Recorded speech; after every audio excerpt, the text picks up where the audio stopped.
Hello and welcome back to Digital Assets Daily. Good morning, good afternoon, or good evening, wherever you are in your corner of the world. 103.5 million XRP kicked to Binance by Anon crypto whales. Over 100 million XRP have been shifted to Binance by owners of Anon XRP addresses. Also, to SEC Chair Gary Gensler to be paid by Goldman Sachs, disclosure reveals.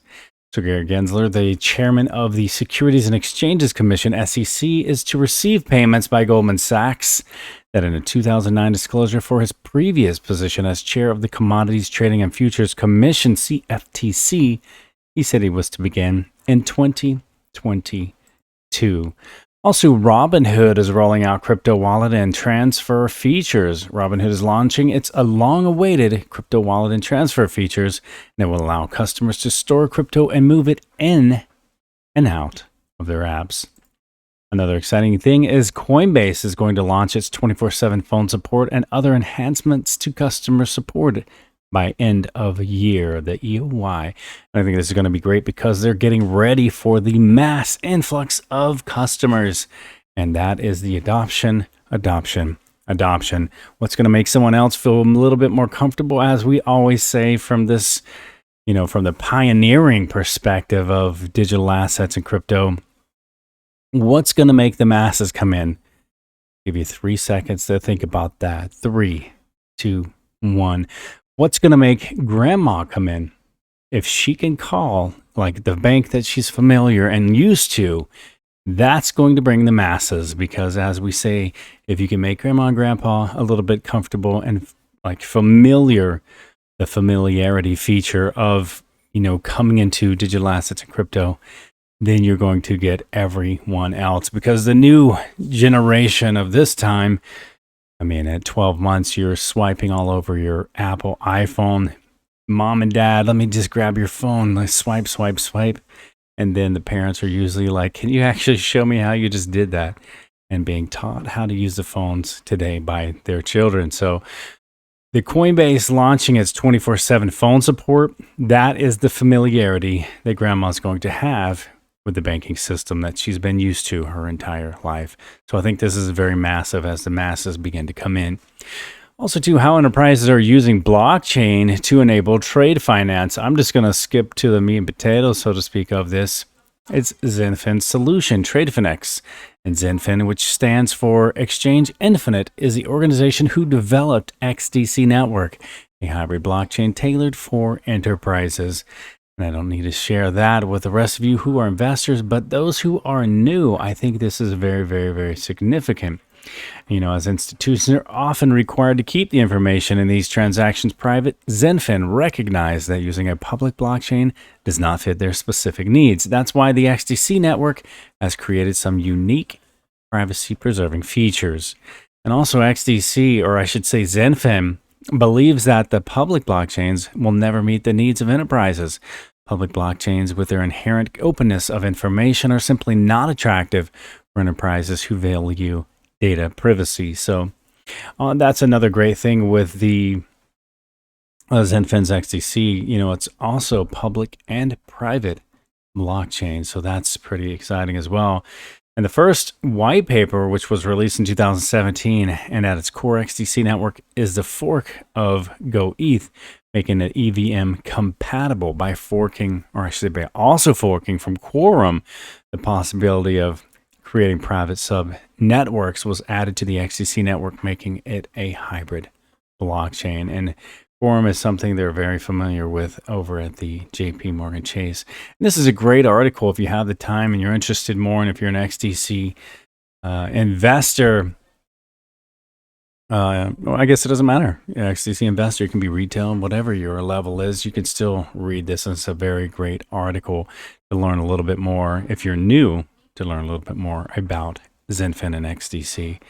I think in trade finance, as we often share, XRP being wholesale, XLM being retail, and XDC being trade finance. So that's something to, that on our perspective on this journey that we're sharing with you is, the different categories. And that's why we feel the ones that we hold and invest in personally are going to rise and shine in their due time. And it's looking like it's coming very, very close.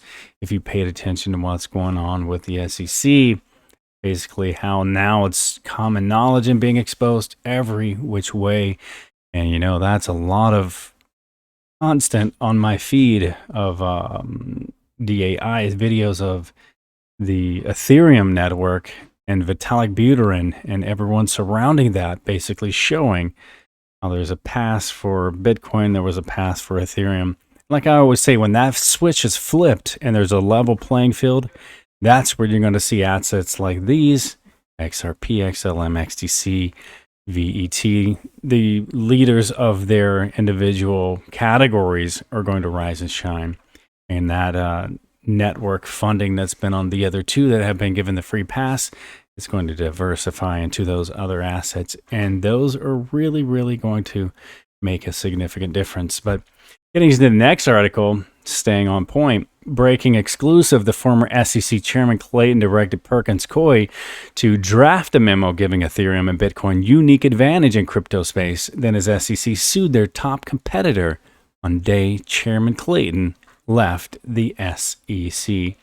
And that's a pretty significant thing because there was a recent video that was uncovered that indicates the former SEC chairman Clayton was behind the SEC's moves that created a favorable environment for two cryptos, as we just discussed, Ethereum and Bitcoin, while he was the SEC head. He dropped a lawsuit on their largest competitor, Ripple, on his last day in office, and we know that Clayton made out handsomely as a result. Also, too, I want to say thanks to BTC King for sending me that article. And, at the same time, I want to say, congrats on all of your success and all of the work that you're doing. Either which way, hope everything is well. I just want to give you a big shout out and say thanks for sending the article and for all that you're doing, for the industry. It's a big deal. And I think over time, more people will come to appreciate, your dedication and your input into the industry. Much love, my friend. I want to get into another article before we finish up with the final thought. And just a quick update, Decent Wallet is now integrated with Songbird. And the Songbird distribution has been going out. I've been getting a lot of messages for that in regards to that with your the different exchanges. And there's more exchanges. It kind of was a little bumpy start. And a lot of exchanges, it seemed, weren't, wanting to be very proactive, I guess is the word I'm looking for, on that Songbird distribution. But it seems like enough people on Twitter kind of became active, and then they began to get situated, so to speak. And I'm being very cautious with my words with that because, a lot of things, there's a lot of different reasons. We don't know on both sides what's going on. But either which way, everyone's being active now, and I think this is excellent. So Decent Wallet is now integrated with Songbird. And if you do have that, which basically Songbird for the new people is a canary network for Flare. So that is a great wallet. And, my reference, people are saying, what's the difference between Decent and not to shorten it, give it any negative or positive with any intent behind it. But obviously my favorite here is Ledger, and there's a link in the description below if you wanted to check out Ledger. I've used them from, for a long time now, and I think they're just a comfort zone for me. But having said that, Decent is very similar to that. And since, the XinFin network and the executives have given the Ledger support, Ledger Live, Ledger Nano, whatever the system, Ledger itself, everything they need so that they could list XDC on the Ledger, and investors like myself could have on their Ledger Live the way you would view all of your other assets. You could see XDC. Previously, we did have the XDC on there, and that was excellent. But then, there was the issues, and that was shut down, and you kind of swapped over for XDC. And the CEOs and the founders of XinFin have mentioned, even in the interview that we did here on this channel, that they have everything they need. They're just waiting for Ledger to actually, list them and activate them. So if you're connected to Ledger at any level, share that. If someone from the company is listening, add XDC, because there's a lot of investors who would, appreciate that and enjoy that, because The ledger system itself is very cool to be able to use. But having said that, Decent is a great wallet like that for XDC. Once you get it, you kind of update it, and then you'll have the XDC capability right in your Decent wallet. And guys, remember, this is not financial advice. It's for entertainment purposes only. And as always, before we go, I want to leave you with a final thought. Work until you no longer have to introduce yourself. And much love to each and every one of you. And I want to say thanks to Surfmeister, our VIP on Patreon. Much love, and we will catch you in the next one.